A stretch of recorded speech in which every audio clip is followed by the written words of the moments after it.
हे पार्थ, अनासक्ति योग के द्वारा कामनाओं पर विजय पाना अति आवश्यक है,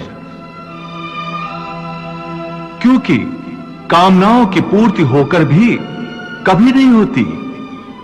मनुष्य बूढ़ा हो जाता है, परंतु आसक्ति जनित कामनाएं कभी बूढ़ी नहीं होती, कभी बूढ़ी नहीं होती।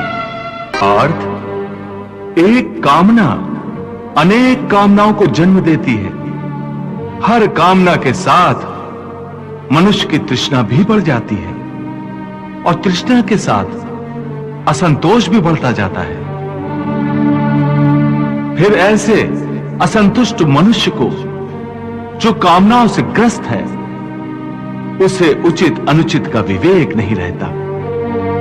पार्थ, इसलिए मैं तुमसे कहता हूं कि तुम अपनी कामनाओं का त्याग करके स्थित प्रज्ञ बनो। स्थित प्रज्ञ जो कर्मयोग की चरम अवस्था है।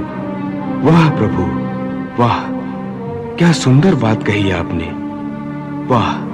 हे मधुसूदन, तुम तो कहते हो कामनाओं का त्याग करके स्थित प्रज्ञ बन जाओ,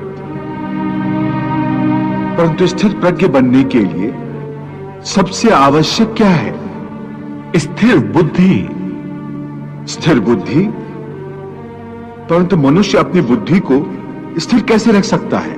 आशा और निराशा दोनों से मुक्त होकर ही बुद्धि को स्थिर किया जा सकता है। बुद्धि स्थिर होगी तो इंद्रियों के विषयों का बल टूट जाएगा। यदि कोई किसी इंद्रिय को ही काट कर फेंक दे तो क्या उस इंद्रिय का विषय नष्ट हो जाएगा? नहीं अर्जुन, यदि किसी दुर्घटनावश किसी की आंखें अंधी हो जाएं, तो यह आवश्यक नहीं कि उसकी आंखें रूप की कल्पना करना ही छोड़ दें। आंखें न होने पर भी उसका मन ऐसे दृश्यों की कल्पना कर सकता है जो उसे विषयों के मुंह में फंसाए चले जाए। पार्थ, एक अंधा मनुष्य भगवान के स्वरूप की भी कल्पना कर सकता है और एक नारी के शरीर की भी कल्पना कर सकता है। सो किसी इंद्रिय के होने न होने से मन की वासना और आसक्ति में फर्क नहीं पड़ता। हे अर्जुन, तुम यूं समझो कि जैसे कोई मनुष्य आंखें बंद करके यह प्रदर्शन कर रहा है कि वो भगवान का ध्यान लगाए बैठा है, परंतु वास्तव में उसके मन की आंखों में भगवान की मूरत नहीं, अपनी प्रेमिका का शरीर घूम रहा है।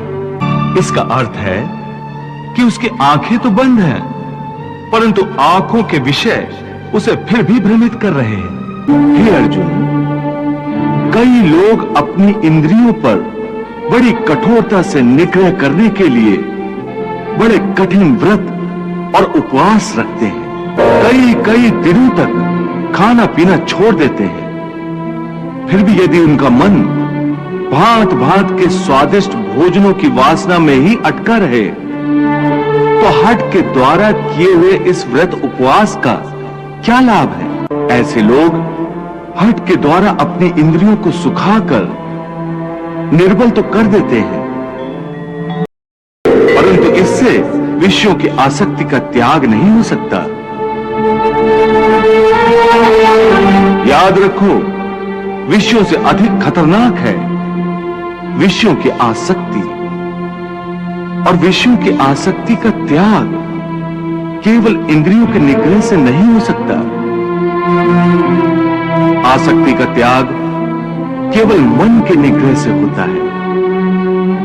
जब मन निरासक्त हो जाए तो इंद्रियां अपने अपने विषयों को भोगती हुई भी इन विषयों से निरासक्त रहती हैं। जैसे कमल का फूल पानी के अंदर रहते हुए भी सूखा ही रहता है, जल की एक बूंद भी उसके पत्ते पर नहीं ठहर सकती।